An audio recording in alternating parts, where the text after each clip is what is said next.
Urge surfing meditation. You can't stop the wave, but you can learn to surf. That's from Jon Kabat-Zinn. Now, here's a quick introduction for what we're about to embark on, this meditation, this experience, this acceptance practice. We all experience urges. For example, some of us may crave chocolate. Others experience a great urge to check the phone for new messages. Often without thinking, we tend to respond to any and every urge that emerges throughout the day, as though an urge in our body is telling us, I need this right now. In this exercise, in this meditation, we will practice responding to urges differently. Rather than immediately giving into them or trying not to feel them, right? Giving in or suppressing, accepting or suppressing, you will learn that like waves in an ocean, urges come and they go. Just as a surfer can ride a wave, you can learn to ride the wave of your urges, hence urge surfing.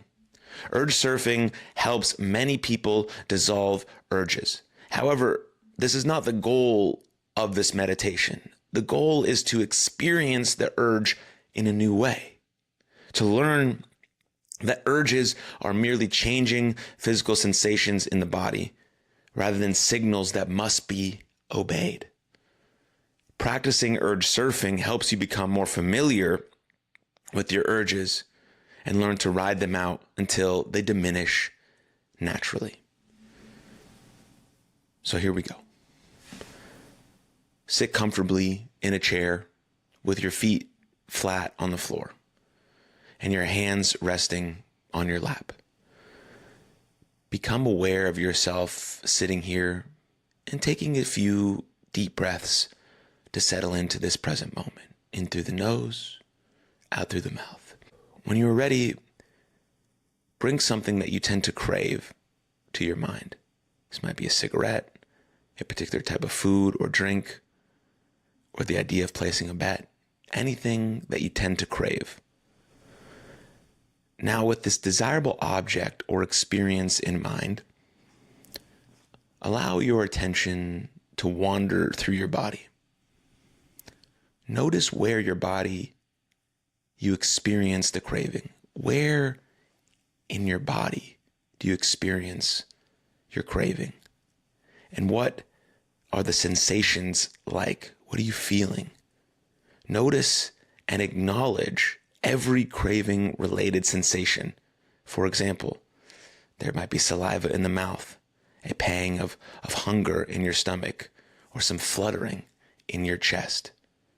Observe these sensations with a gentle curiosity. Try to be like a curious scientist who wants to learn as much as possible about these cravings. Curiosity, and we're breathing in through the nose and out through the mouth. There's no need to label the sensations as good or bad. They simply are. If you notice that your mind judges the cravings, turn your attention back into your body to place where you experience that craving. Feel the sensation. Craving is like a wave in the ocean. It builds up and eventually reaches its peak. Before tumbling back down and drifting away, just as a surfer can ride the wave, you too can learn to ride the wave of craving. Do your best to continue to observe these sensations with curiosity, without judgment. Pay attention to how the sensation is changing over time. Notice whether the urge feels like one wave or a set of waves gathering momentum and strength. Notice how despite the number and force of the waves, you can continue to surf them, balancing on your board, calm amid all the action. begin to use your breath to release any tension in the body that is associated with the craving. Breathe deeply and slowly, releasing the tension with each exhale in through the nose. Ride out your craving. Stay here with these physical sensations until the craving subsides. Imagining the craving as a wave rising to its peak before inevitably tumbling back down. When you notice the craving is no longer pulling your attention to the same degree, bring your attention back to where you are, sitting here in this room. Feel the seat beneath you, your feet on the floor, your breath, your life force flowing in and out, in through the nose, out through the mouth. When you're ready, gently open your eyes. Now, as a very quick recap, before we ask some evaluation questions on how that made you feel, just like a surfer must practice improving his surfing skills, it takes time and energy to master urge surfing.